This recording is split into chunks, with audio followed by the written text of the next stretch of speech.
Yep.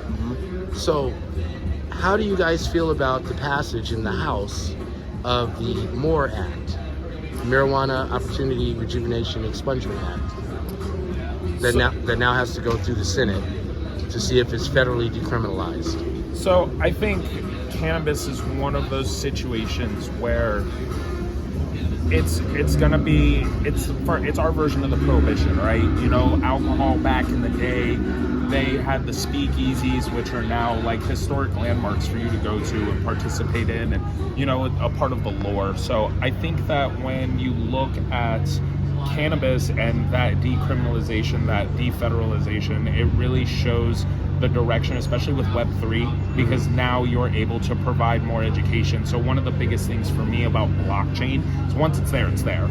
So all of the work that was done prior to the government and big pharma and these large corporations stepping in to kind of get their skin in the game and control the network and the industry, now we're able to backdate and really bring that information to life through Web3 and provide more education on the benefits of it as a medicine. You know, it's not just medicine, but it's a ritual.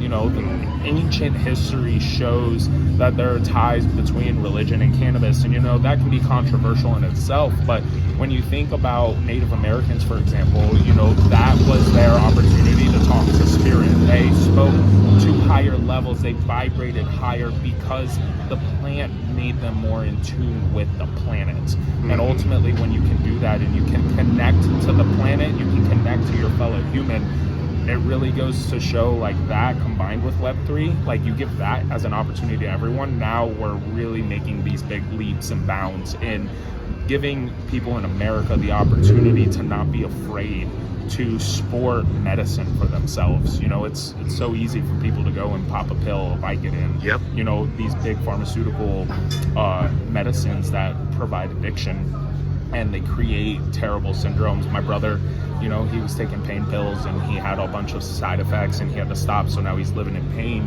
But cannabis, you know, you're gonna have always like good and bad. You know, too much of a good thing can be a bad thing, but I think with the medicine, my rule of thumb is if it comes from the earth, then it must be jiving with my body. Like, there's gotta be some sort of connection there.